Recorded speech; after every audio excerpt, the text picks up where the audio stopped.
اعوذ باللہ من الشیطان الرجیم بسم اللہ الرحمن الرحیم الحمد للہ رب العالمین الرحمن الرحیم اللہم صلی علی محمد وعلی آل محمد رب اشرح لی صدری ویسر لی امری واحلل عقدۃ من لسانی یفقہوا قولی۔ السلام علیکم ورحمۃ اللہ وبرکاتہ۔ الحمدللہ لاسٹ ٹائم ہم لوگوں نے سورہ مائدہ کی آیت نمبر 82 تک ترجمہ اور تفسیر کیا تھا۔ آج ہم آیت نمبر 83 سے ترجمہ اور تفسیر شروع کریں گے انشاءاللہ تعالی۔ آیت نمبر 83 کا ترجمہ ہے، اور جب وہ رسول کی طرف نازل کردہ کلام کو سنتے ہیں تو آپ ان کی آنکھیں آنسو سے بہتی ہوئی دیکھتے ہیں، اس سبب سے کہ انہوں نے حق کو پہچان لیا۔ وہ کہتے ہیں کہ اے ہمارے رب، ہم ایمان لے آئے، بس تو ہم کو بھی ان لوگوں کے ساتھ لکھ لے جو تصدیق کرتے ہیں، یعنی کہ تصدیق کرتے ہیں، جو گواہی دیتے ہیں۔ یعنی کہ یہاں اللہ سبحانہ تعالیٰ نبی صلی اللہ علیہ وسلم کو بتا رہے ہیں کن لوگوں کے بارے میں، کہ جو قرآن جب نبی صلی اللہ علیہ وسلم سناتے تھے تو اس کو سنتے تھے، بھاگ نہیں جاتے تھے، یا ایسا نہیں کہ شور مچانا شروع کر دیتے تھے۔ جو ایمان والے تھے، جو کہ زیادہ تر نصارہ میں سے تھے، عیسائیوں میں سے تھے، تو وہ اس کلام کو، جب قرآن کو نبی صلی اللہ علیہ وسلم سناتے تھے تو اس کو سنتے تھے اور ان کی آنکھوں سے آنسو بہتے تھے۔ اور نبی صلی اللہ علیہ وسلم کو اللہ تعالیٰ فرما رہے ہیں کہ آپ دیکھیں گے کہ ان کی آنکھوں سے آنسو نکل آتے ہیں، اس وجہ سے کہ انہوں نے حق کو پہچان لیا۔ کیونکہ انہیں جب قرآن سنایا جاتا تھا تو ایگزیکٹلی وہ انجیل کو خود اپنی آنکھوں سے پڑھتے تھے اور نبی صلی اللہ علیہ وسلم کے انتظار میں تھے۔ یہودی بھی انتظار میں تھے، لیکن یہودیوں نے اس وجہ سے اس کا انکار کر دیا، تکبر اور حسد کی وجہ سے، جبکہ عیسائیوں میں تکبر نہ ہونے کی وجہ سے وہ جو ہے حسد سے بچا لیے گئے، اور وہ جب نبی صلی اللہ علیہ وسلم کو قرآن پڑھتے ہوئے سنتے تھے تو قرآن پر ایمان لے آتے تھے اور ان کی آنکھوں سے آنسو بہنا شروع ہو جاتے تھے۔ یہ نبی صلی اللہ علیہ وسلم کے دور کے جو عیسائی ہیں ان کا ذکر ہو رہا ہے یہاں پر۔ پہچان لیتے تھے حق کو، اور وہ کہتے تھے کہ ہمارے رب، ہم ایمان لے آئے ہیں، بس تو ہم کو بھی ان لوگوں کے ساتھ لکھ لے جو کیا کرتے ہیں، تصدیق کرتے ہیں، یعنی کہ جو سچ کی گواہی دیتے ہیں۔ تصدیق کرنے والا یعنی کہ حق سچ پر ایمان لا کر اس کی گواہی دینے والا، تصدیق کیا اس نے۔ تو یہ اس وقت کے عیسائی تھے جو کہ نبی صلی اللہ علیہ وسلم کا انتظار کر رہے تھے، اور ان کے علماء نے ان کو بتا رکھا تھا کہ احمد نام کا ایک پیغمبر جو کہ آنے کو ہے، اور وہ جو ہے وہ آ کر بتائے گا۔ کیونکہ حضرت عیسیٰ علیہ السلام نے بائبل میں کہا کہ ایک جو ہے پیغمبر آئے گا جس کا نام احمد ہوگا، اللہ تعالیٰ اس کے منہ میں اپنی کلام ڈالے گا اور وہ وہی کہے گا جو اللہ کی بات ہے۔ تو میں تم لوگوں میں ابھی زیادہ دیر نہیں ہوں، اور میں تمہیں بہت کچھ تم سے کہنا چاہتا ہوں، لیکن میں اتنا کچھ میرے پاس وقت نہیں ہے، میں نہیں کہہ سکتا۔ وہ آئے گا جو کہ تمہیں آ کر بتائے گا، اس کا نام احمد ہوگا۔ تو وہ جو کہ عیسائی تھے وہ انتظار کر رہے تھے، اور جب وہ قرآن سنتے تھے تو انہیں یقین آ جاتا تھا کہ یہی وہ پیغمبر ہے، اور جب انہیں معلوم چلتا تھا کہ نبی صلی اللہ علیہ وسلم کا ایک نام احمد بھی ہے تو ان کے لیے بس یہ بات آخری ہوتی تھی اور وہ ایمان لے آتے تھے۔ اور کیونکہ زیادہ تر تعداد، جیسے کہ ہم جانتے ہیں، مدینہ میں جب نبی صلی اللہ علیہ وسلم تشریف لائے تو نصارہ کی تھی جو کہ نبی صلی اللہ علیہ وسلم پر کثرت سے ایمان لے کر آئے۔ آیت نمبر 84 کا ترجمہ ہے، اور ہمارے پاس کون سا عذر ہے کہ ہم اللہ تعالیٰ پر اور جو حق ہم کو پہنچا ہے اس پر ایمان نہ لائیں، اور ہم اس بات کی امید رکھتے ہیں کہ ہمارا رب ہم کو نیک لوگوں کی رفاقت میں داخل کر دے۔ اب یہاں پر یہ آیت اللہ سبحانہ تعالیٰ بتا رہے ہیں ان عیسائیوں کی طرف سے جو کہ خاص کر حبشہ میں تھے، اور اوپر والی آیت بھی ہم لوگوں نے پڑھی، جیسے کہ جب وہ کلام کو سنتے تھے، کلام الہی کو سنتے تھے، ان کی آنکھوں سے آنسو بہنا شروع ہو جاتے تھے۔ یہ دونوں آیتیں بیسیکلی ایک دوسرے کے ساتھ اٹیچڈ ہیں، اوپر کی آیت بھی 83 بھی اور 84 جو ابھی پڑھی ہے میں نے، تو حبشہ کے مسلمانوں کی طرف اشارہ ہے، جہاں مسلمان مکی زندگی میں 2 مرتبہ ہجرت کر کے گئے، کیونکہ مکی زندگی ان پر بہت تنگ کر دی گئی تھی، مختلف قسم کی تکلیفیں دی جاتی تھی۔ تو حبشہ کی طرف نبی صلی اللہ علیہ وسلم نے کہا کہ وہاں جو ہے ہجرت کر جاؤ، اور وہاں کا بادشاہ جو ہے وہ کافی نرم مزاج ہے، کیونکہ اللہ تعالیٰ کی وحی کے ذریعے سے نبی صلی اللہ علیہ وسلم کو اللہ تعالیٰ نے بتا دیا تھا کہ ان کو جو ہے اس طرف بھیج دو، تو وہاں پر انشاءاللہ اللہ کوئی نہ کوئی سبب بنا دے گا۔ اور یہ عیسائی مملکت تھی یہ آیات حبشہ میں رہنے والے عیسائیوں ہی کے بارے میں نازل ہوئی ہیں، اور روایات کی روح سے نبی صلی اللہ علیہ وسلم نے حضرت عمرو بن امیہ زمری رضی اللہ تعالیٰ عنہ کو اپنا مکتوب دے کر نجاشی کے پاس بھیجا تھا، جو انہوں نے جا کر اسے سنایا۔ نجاشی نے وہ مکتوب سن کر حبشے میں موجود جو مہاجرین تھے، مسلمان جو ہجرت کر کے گئے تھے، اور حضرت جعفر بن ابی طالب رضی اللہ تعالیٰ عنہ کو اپنے پاس بلا لیا اور اپنے علماء کو بھی ساتھ میں جمع کر لیا۔ پھر حضرت جعفر رضی اللہ تعالیٰ عنہ کو قرآن کریم پڑھنے کا حکم دیا۔ حضرت جعفر رضی اللہ تعالیٰ عنہ نے سورہ مریم پڑھی، جس میں حضرت عیسیٰ علیہ السلام کی اعجازی ولادت اور ان کی ابدیت اور رسالت کا ذکر ہے، جسے سن کر وہ بڑے متاثر ہوئے اور ان کی یعنی نجاشی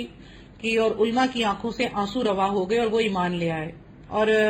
دوسری بات یہ بھی آتی ہے کہ نجاشی نے اپنے کچھ علماء نبی صلی اللہ علیہ وسلم کے پاس بھیجے تھے۔ جب آپ صلی اللہ علیہ وسلم نے انہیں قرآن پڑھ کر سنایا تو بے اختیار ان کی آنکھوں سے آنسو بھی جاری ہو گئے تھے اور وہ ایمان لے آئے۔ اور قرآن کریم سن کر ان پر جو اثر ہوا اس کا نقشہ کھینچا گیا ہے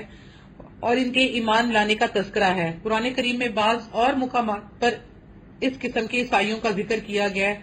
جیسے سورہ آل عمران کی آیت نمبر 199 میں بھی ہم پڑھ کر آئے، جس کا ترجمہ ہے یقیناً اہل کتاب میں کچھ لوگ ایسے بھی ہیں جو اللہ پر اور اس کی کتاب پر جو تم پر یعنی نبی صلی اللہ علیہ وسلم پر نازل ہوئی اور اس پر جو ان پر نازل ہوئی یعنی توریت، زبور، انجیل ایمان رکھتے ہیں اور اللہ کے آگے عاجزی کرتے ہیں۔ اور حدیث میں آتا ہے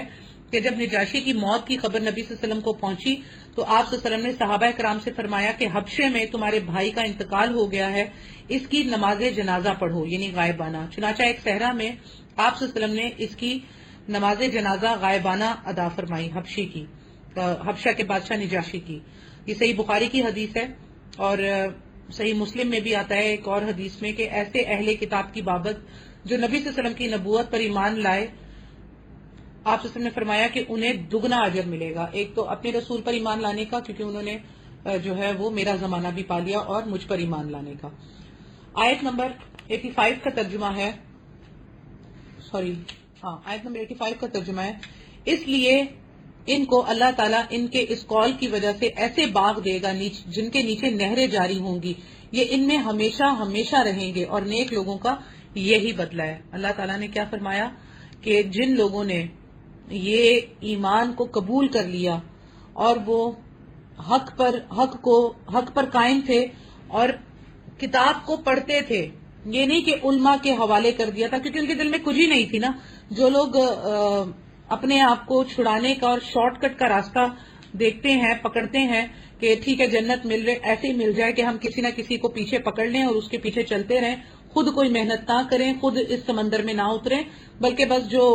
لوگ کہہ رہے ہیں علماء ہیں تو وہ ایسی تو علماء نہیں ہیں، آخر انہوں نے اتنا کچھ پڑھا ہے، اتنے سال پڑھا ہے، اتنا یہ ہے، اتنا جمع غفیر ادھر جمع ہے، تو ہم ان کے پیچھے چلے جائیں گے، شارٹ کٹ ہے۔ کون ابھی ہم قرآن پڑھیں، تفسیر پڑھیں، اس میں بحث و مباحثے میں پڑھیں، اور یہ تو کیا ایسے لوگ کون تھے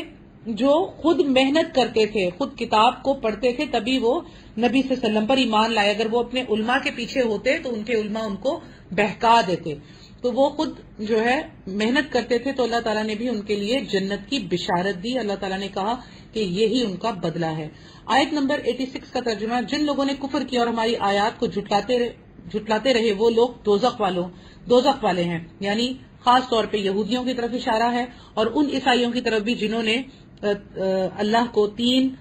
اور تین کو ایک اللہ کا بنا دیا، بیٹا بنا دیا حضرت عیسیٰ کا۔ تو ان لوگوں کے لیے ان لوگوں نے کیا کیا؟ کفر کیا یعنی انکار کیا، آیات کو جھٹلایا یعنی کہ توریت کو بھی جھٹلایا، انجیل کو بھی جھٹلایا، زبور کو بھی جھٹلایا، اور پھر انہوں نے اپنی اسی روش کی وجہ سے قرآن کا بھی انکار کیا، کیونکہ ساری چیزوں میں ایک ہی وحدانیت، رسالت، یہ سب قیامت، یہ سب چلی آ رہی تھی۔ تو جو ان کو جھٹلائے گا ظاہری سی بات ہے کہ وہ قرآن کو بھی جھٹلائے گا، اور جنہوں نے ان کو بغیر بدلے خود محنت کر کے اس پر ایمان لائے، تو اللہ تعالیٰ نے ان کی اس زمانے میں بھی مدد کی کہ وہ نبی صلی اللہ علیہ وسلم کے دور میں بھی نبی صلی اللہ علیہ وسلم پر ایمان لے آئے، اور اس دور میں بھی جب وہ اپنی کتابوں کے ساتھ سنسیئر ہوتے ہیں، اس کو پڑھتے ہیں، اور جب انہیں سمجھ نہیں آتی کہ سینٹ پال کی یہ بات کیا کر رہی ہے، یہاں پر حضرت عیسیٰ نے تو یہ نہیں کہا، سینٹ پال کون ہوتا ہے یہ کہنے والا، تو وہ پھر جو ہے بات کرتے ہیں، تحقیق کرتے ہیں، اور آخرکار وہ قرآن کی طرف آ جاتے ہیں اور پھر وہ قرآن کو قبول کر لیتے ہیں الحمدللہ، اور وہ پھر عیسائی سے مسلمان ہو جاتے ہیں، جن کی تعداد اس وقت الحمدللہ دنیا میں بہت زیادہ تیزی سے ساتھ بڑھ رہی ہے۔ آیت نمبر 87 کا ترجمہ ہے، اے ایمان والو، اللہ تعالیٰ نے جو پاکیزہ چیزیں تمہارے واسطے حلال کی ہیں ان کو حرام مت کرو اور حد سے آگے مت نکلو، بے شک اللہ تعالیٰ حد سے نکلنے والوں کو پسند نہیں کرتا۔ اچھا، اس کے بارے میں حدیث میں آتا ہے کہ ایک شخص نے نبی صلی اللہ علیہ وسلم کی خدمت میں حاضر ہو کر کہا کہ یا رسول اللہ صلی اللہ علیہ وسلم، جب میں گوشت کھاتا ہوں تو نفسانی شہوت کا غلبہ ہو جاتا ہے، یعنی کہ سیکس کی طرف میرا جو ہے وہ دھیان زیادہ ہو جاتا ہے، اس لیے میں نے اپنے اوپر گوشت کو حرام کر لیا، جس پر یہ آیت نازل ہوئی۔ ترمذی میں یہ بات آئی ہے۔ تو اسی طرح سبب نزول کے علاوہ دیگر روایات سے بھی ثابت ہے کہ بعض صحابہ جو ہے وہ آئے اور انہوں نے آ کر پوچھا کہ نبی صلی اللہ علیہ وسلم سے میں بات کرنی ہے، تو نبی صلی اللہ علیہ وسلم موجود نہیں تھے، تو ان میں سے 3 تھے لوگ، اور ایک نے کہا کہ میں تو جو ہے وہ کسی بھی عورت سے نکاح نہیں کروں گا، دوسرے نے کہا میں پوری رات جو ہے وہ عبادت کیا کروں گا، سوؤں گا نہیں، اور تیسرے نے کہا کہ جو ہے وہ میں ہر روز جو ہے روزہ رکھوں گا۔ تو جب نبی صلی اللہ علیہ وسلم کے علم میں یہ بات آئی تو آپ صلی اللہ علیہ وسلم نے انہیں منع فرمایا اور کہا کہ جو یہ عمل کرے وہ ہم میں سے نہیں ہے۔ میں نے شادی بھی کی ہوئی ہے، شادیاں بھی کی ہوئی ہیں، نکاح بھی کیے ہوئے عورتوں سے، میں رات کے وقت سوتا بھی ہوں، عبادت بھی کرتا ہوں، میں روزہ بھی رکھتا ہوں اور روزہ نہیں بھی رکھتا۔ تو یہ سب جو اس کے علاوہ ہر اپنے اوپر حلال چیزوں کو حرام کر لے گا تو وہ ہم میں سے نہیں ہے۔ اس کے علاوہ ایک صحابی کو بھی نبی صلی اللہ علیہ وسلم نے جو ہے یہ بات منع کی، کیونکہ وہ صحابی اپنی بیوی سے کنارہ کشی اختیار کیے رکھتے تھے، تو ان کی بیوی نے نبی صلی اللہ علیہ وسلم سے شکایت کی، جس پر آپ صلی اللہ علیہ وسلم نے انہیں روکا۔ تو احادیث سے معلوم ہوا کہ اللہ تعالیٰ کی حلال کردہ کسی بھی چیز کو حرام کر لینا یا اس سے ویسے ہی پرہیز کرنا جائز نہیں ہے، چاہے اس کا تعلق جو ہے وہ کسی کھانے پینے کی چیز سے ہو، لباس سے ہو، یا کہیں اپنی خواہشات سے جو جائز خواہشات ہیں۔ تو اس طرح اگر کوئی شخص کسی چیز کو اپنے اوپر حرام کر لے گا تو وہ حرام نہیں ہوگی، سوائے عورت کے، کیونکہ ایک جو عورت کا آگے ہم قصہ پڑھیں گے کہ اس کے شوہر نے اس کو اپنی ماں کہہ دیا، جس کی وجہ سے اس کے اوپر جو ہے کفارہ اللہ تعالیٰ نے جو ہے وہ بتا دیا، تو وہ ایک الگ معاملہ ہے۔ عورت کے علاوہ اگر کوئی چیز انسان اپنے اوپر حرام کر لے تو اس کے اوپر اسے کفارہ نہیں دینا ہوگا سوائے عورت کے۔ تو صحیح احادیث سے بھی یہی بات ثابت ہوتی ہے کہ انسان جو ہے توبہ کرے اور اللہ تعالیٰ نے جو ہے جن جن چیزوں میں کفارے کا بیان، قسم کا جیسے کفارہ ہے وہ آپ دیں، کیونکہ قسم ایک ایسی چیز ہے کہ جو بہت ہی زیادہ آپ اللہ کے اوپر قسم کھا لیتے ہیں، تو اس کا کفارہ ہے۔ عورت کو ماں کہہ دیں،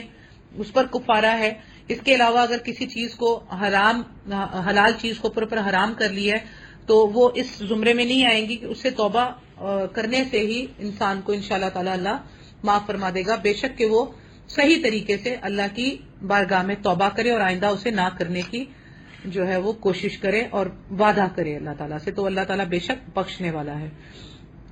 آیت نمبر 88 کا ترجمہ ہے، اور اللہ تعالیٰ نے جو چیزیں تم کو دی ہیں ان میں سے حلال مرغوب چیزیں کھاؤ اور اللہ تعالیٰ سے ڈرو جس پر تم ایمان رکھتے ہو۔ اللہ تعالیٰ نے کہا کہ اتنی ساری چیزیں تمہیں نعمتیں اللہ تعالیٰ نے جو دی ہیں ان کو کھاؤ پیو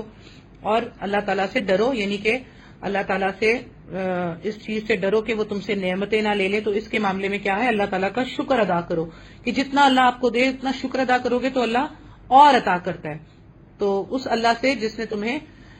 جس پر تم ایمان رکھتے ہو۔ آیت نمبر 89 کا ترجمہ ہے، اللہ تعالیٰ تمہاری قسموں میں لغو قسم پر تم سے مواخذہ نہیں فرماتا، لیکن مواخذہ اس پر فرماتا ہے کہ تم جن قسموں کو مضبوط کر دو اس کا کفارہ 10 محتاجوں کو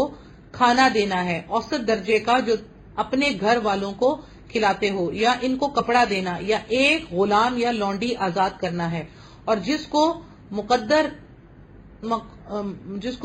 مقدور نہ ہو تو 3 دن کے روزے رکھے۔ یہ تمہاری قسموں کا کفارہ ہے جبکہ تم قسم کھا لو اور اپنی قسموں کا خیال رکھو۔ اسی طرح اللہ تعالیٰ تمہارے واسطے اپنے احکام بیان فرماتا ہے تاکہ تم شکر کرو۔ قسم جس کو عربی میں حلف یا یمین کہتے ہیں، اس کی جن کی جمع احلاف اور ایمان ہے، 3 قسم کی ہیں۔ نمبر 1 لغو، نمبر 2 غموس اور نمبر 3 معقدہ۔ لغو وہ قسم ہے جو انسان بات بات پر عادتاً بغیر ارادہ اور نیت کے کھاتا رہتا ہے، یا قسم سے ایسا ہوا، قسم سے نہیں میں نے تو یہ کہا، قسم سے یہ بغیر ارادتاً کھاتا ہے، اس پر کوئی مواخذہ نہیں ہے، لیکن ایسا نہیں کرنا چاہیے، آپ کی گفتگو میں اس طرح کی بات نہیں ہونی چاہیے۔ نمبر 2، غموس وہ جھوٹی قسم ہے جو انسان دھوکہ اور فریب دینے کے لیے کھائے، یہ کبیرہ گناہ بلکہ بہت بڑا گناہ ہے، لیکن اس پر کوئی کفارہ نہیں ہے۔ موقدہ جو ہے وہ قسم ہے جو انسان اپنی بات میں پختگی اور تاکید اور پختگی کے لیے ارادتاً اور نیتاً کھاتا ہے، ایسی قسم اگر توڑے گا تو اس پر کفارہ ہے، جو کہ قرآن میں اللہ تعالیٰ نے بیان اسی آیت میں کر دی ہے۔ تو جو خاص طور پہ نیتاً اور ارادتاً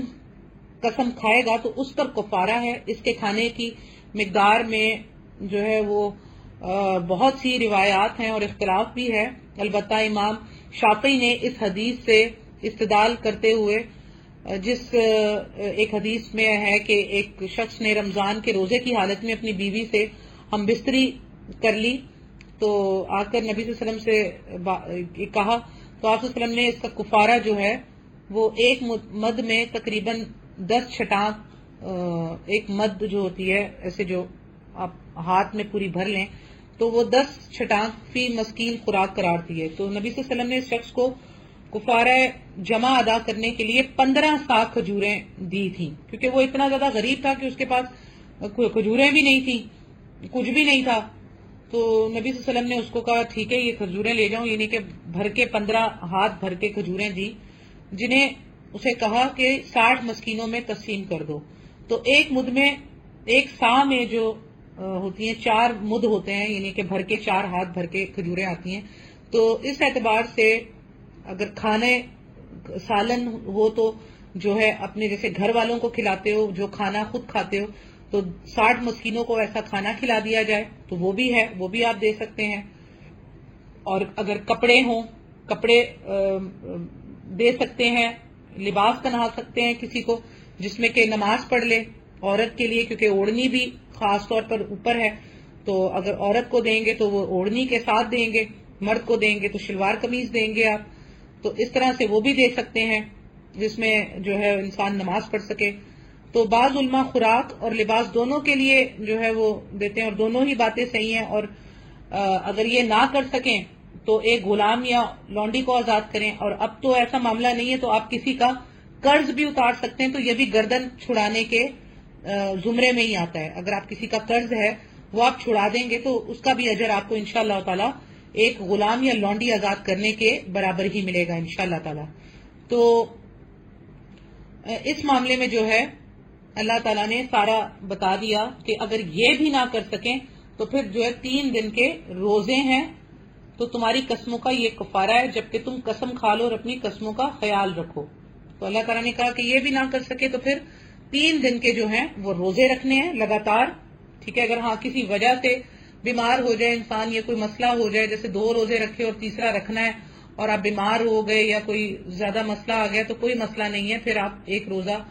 بعد میں فوراً ہی صحت ٹھیک ہوتے ہی رکھ لیں تو وہ 3 کاؤنٹ ہو جائیں گے۔ لیکن اگر آپ نے 2 روزے رکھے اور ایک سستی سے چھوڑ دیا تو پھر آپ کو وہ 3 ہی رکھنے پڑیں گے شروع سے دوبارہ، تو اس لیے 3 روزے جو ہے وہ لائن سے رکھ لیں۔ آیت نمبر 90 کا ترجمہ ہے، اے ایمان والو، بات یہی ہے کہ شراب اور جوا اور تھان اور فال نکالنے کے پانسے کے تیر، یہ سب گندی باتیں شیطانی کام ہیں، ان سے بالکل الگ رہو تاکہ تم فلاح یاب ہو جاؤ۔ اچھا جی، اب یہاں پر معاملہ آ رہا ہے کس کا؟ یہ شراب کے بارے میں تیسرا حکم ہے، ٹھیک ہے۔ پہلے اور دوسرے حکم میں صاف طور پر اللہ تعالیٰ نے منع نہیں فرمایا تھا۔ پہلے حکم میں کہا کہ اس میں فائدے بھی ہیں نقصان بھی ہیں، لیکن اس میں نقصان فائدے سے زیادہ ہیں۔ پھر اس کے بعد ہم لوگوں نے پڑھا کہ جب تم شراب مت پیو جب تم نماز کی حالت میں ہو، ٹھیک ہے، وہ دوسرا حکم آ گیا۔ تو جو صحابی بھی اس میں تھے، ظاہری سی بات ہے وہی انہی کے لیے آیات اترتی تھی نا، اور سب سے پہلے تو وہی آیات کے اوپر عمل کرتے تھے، تو پھر کیا کرتے تھے کہ نماز ساری پڑھنے کے بعد پھر وہ شراب کا معاملہ جو ہے وہ کرتے تھے. تو نمازیں ساری پڑھنے کے بعد جو ہے پھر وہ پی لیتے تھے، اور پھر صبح جو ہے پی کر سو جاتے تھے، اور پھر جب صبح اٹھتے تھے تو پھر نماز پڑھ لیتے تھے. اب یہ تیسرا حکم آ گیا جہاں پر بالکل ٹوٹلی جو ہے وہ شراب کو حرام کر دیا گیا، کیونکہ اللہ تعالیٰ نے فرما دیا ایمان والو بات یہی ہے کہ شراب اور جوا اور تھان فال نکالنے کے پانسے کے تیر یہ سب گندی باتیں ہیں، شیطانی کام ہیں، ان سے بالکل الگ رہو تاکہ تم فلاح یاب ہو جاؤ. تو یہ تیسرے حکم پر جو ہے اسے منع کر دیا گیا، یہاں پر حرام کر دی گئی. اور اس کے ساتھ جو ہے وہ جوا اور تھانوں اور فال کے تیروں کو جو ہے یہ جو فال نکالتے ہیں، اکثر کر میں نے بہت سارے ایسی باجیوں کو جو خود سے ہی بیٹھ کے قرآن کو سمجھ گئی ہیں، جن کو صحیح ہدایت نہیں، احادیث سے انہوں نے جو ہے اسٹڈی نہیں کی، صحیح اسٹڈی نہیں کی، تو وہ اکثر کر قرآن سے بھی فال نکال رہی ہوتی ہیں کہ وہ کہتی ہیں اچھا یہ معاملہ ہے، قرآن کو بند کرتی ہیں اور آنکھیں بند کر کے اس کو کہیں سے بھی کھول لیتی ہیں اور ہاتھ یوں آنکھیں بند کر کے رکھتی ہیں، پھر وہ آیت پڑھتی ہیں، پھر جو اس آیت میں ہوتا ہے. تو یہ سارے معاملات فال میں آتے ہیں جو کہ حرام ہیں، اور لوگ قرآن سے ہی یہ کام کرتے ہیں، نعوذ باللہ، اللہ ہدایت عطا فرمائے. تو اللہ تعالیٰ نے فرما دیا کہ شراب بھی حرام ہے، جوا بھی، اور یہ جو تم پانسے اور فال وغیرہ نکالتے ہو یہ بھی حرام ہے. اب اس سے باز آ جاؤ جس سے مقصود اہل ایمان کی آزمائش ہے. چنانچہ جو اہل ایمان تھے تو وہ اللہ تعالیٰ کی بات سمجھ گئے اور اس کی قطعی حرمت کے قائل ہو گئے اور کہا اے رب ہم باز آ گئے. مسند احمد میں بھی یہ حدیث موجود ہے، لیکن آج کل کے بعض دانشور کہتے ہیں کہ اللہ نے شراب کو حرام کہاں قرار دیا ہے. ٹھیک ہے، یعنی شراب کو تو کوئی اللہ تعالیٰ نے یہ لکھا ہی نہیں ہے. شراب کا مطلب مشروب ہے، تو وہ اس سے جو ہے کہتے ہیں کہ اس کا معنی تو مشروب ہے، تو شراب تو جو ہے وہ دوسری والی ہوتی ہے. تو اللہ تعالیٰ نے یہاں پر جو ہے وہ شراب کو بالکل حرام کر دیا. یعنی ان کا کہنا ہوتا ہے کہ نہیں جی وہ شراب جو ہے وہ تو مشروب شربت کو بھی کہتے ہیں، تو اس سے تو پھر باقی شربت بھی آپ نہ پیئیں. تو مطلب اپنی بات کو پلٹنے کے لیے وہ بات اس طرح سے کرتے ہیں، یعنی کہ اگر وہ اس کو حلال قرار دیں نعوذ باللہ شراب کو، جس کو اللہ تعالیٰ نے اس آیت میں رجس، پلیدی اور شیطانی عمل قرار دے کر اس سے اجتناب کا حکم دیا ہے، اور اس کو باعث اگر کوئی کہتے ہیں کہ جی نہیں جی شراب تو حرام نہیں ہے، جیسے کہ آج کل کے علماء کے میں نے کئی فتوے پڑھے، انہوں نے کہا نہیں جی شراب حرام نہیں ہے، تو میں حیران و دنگ رہ گئی. اور مجھے فوراً پھر وہی بنی اسرائیل کے علماء یاد آ گئے کہ اللہ تعالیٰ نے ہمیں قرآن میں اسی لیے بار بار بنی اسرائیل کے علماء کی آیات سے خبر دی کہ وہ جو ہے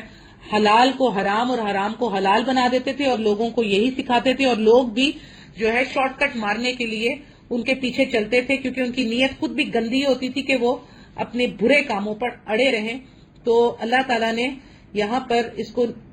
اللہ تعالیٰ کے نزدیک یہ ساری چیزیں پلید ہیں، تو کیسے ہو سکتا ہے کہ شیطانی کام جائز ہو جائے اللہ کے نزدیک نعوذ باللہ، جس کے متعلق اللہ تعالیٰ اجتناب کا حکم دے تو وہ جائز نہیں ہو سکتا. اور جس کی بابت کہے کہ اس کا ارتکاب کرنا جو ہے وہ جائز نہیں ہے اور تم فلاح یاب نہیں ہوگے، تو پھر وہ کام کیسے جائز ہو سکتا ہے، اس کو ہم کس طرح سے جائز کر سکتے ہیں. لیکن ہمارے کچھ ایسے علماء ہیں، اللہ انہیں ہدایت عطا کرے، کہ وہ جو ہے یہ کہتے نظر آتے ہیں، اور ان کے فتوے بھی باقاعدہ میں نے پڑھے ہیں کہ جی شراب جو ہے وہ مشروب کو کہتے ہیں، اور شراب سے مراد یہ ہے کہ وہ حلال ہے، حرام نہیں ہے، اور اگر اس سے نشہ بھی ہوتا ہے تو آپ اتنا پیئیں کہ جتنے میں آپ کو ہوش رہے، اور آپ اپنی بیوی کو بیوی سمجھیں، بہن کو بہن سمجھیں، ماں کو ماں سمجھیں، تو وہ حرام نہیں ہوتا. لیکن اللہ تعالیٰ نے یہاں پر حرام کر دیا. حدیث میں بھی اس کے بارے میں آ گئی کہ جو اس کو بنانے والا، اس کی پیکنگ کرنے والا، اس کو نچوڑنے والا، اس کو لے کر جانے والا، اس کو گلاس میں ڈال کر دینے والا، وہ سب کے سب جو ہیں وہ گناہ گار ہیں. یہ بہت بڑا عذاب کا کام ہے، جبکہ اس کو منع کر دیا اللہ تعالیٰ نے. اللہ تعالیٰ تمام مسلمانوں کو اس گندگی، پلیدی، ناپاکی سے پاک رکھے، بچائے ان برے کاموں سے، چاہے وہ فال ہو، چاہے وہ شراب ہو، چاہے وہ جو بھی غیب کی باتیں جاننے والے نجومیوں کے پاس جاتے ہیں، ایسی ساری باتیں جو ہیں یہ سب منع ہے۔ اللہ سبحانہ تعالی ہم سب کو ہدایت عطا فرمائے، ہدایت کو قبول کرنے کی توفیق عطا فرمائے۔ بے شک ہدایت ہمارے پاس آ چکی، یہ قرآن ہے اور نبی صلی اللہ علیہ وسلم کی سنت صحیح مسند احادیث ہیں۔ اللہ سبحانہ تعالیٰ سے دعا ہے کہ اللہ تعالیٰ قرآن اور نبی صلی اللہ علیہ وسلم کی مسند صحیح احادیث کو صحیح طرح سمجھ کر پڑھنے کی، اس کے اوپر عمل کرنے کی اور اس کو دوسرے لوگوں تک پہنچانے کی توفیق عطا فرمائے۔ آمین ثم آمین یا رب العالمین۔ الحمدللہ آج ہم نے سورہ مائدہ کی آیت نمبر 90 تک ترجمہ اور تفسیر مکمل کیا۔ اللہ سبحانہ تعالیٰ سے دعا ہے کہ اللہ تعالیٰ اسے ہماری ہدایت کا سبب بنا دے اور ہمیں قیامت میں، قبر میں، میدان حشر میں، یہاں تک کہ ہم پل صراط سے نہ گزر جائیں اور جنت میں نہ پہنچ جائیں، اللہ تعالیٰ ہمیں قائم رکھے اور ہمیں فلاح یاب کر دے۔ آمین ثم آمین یا رب العالمین۔ وآخر دعوانا ان الحمد للہ رب العالمین۔ السلام علیکم ورحمۃ اللہ۔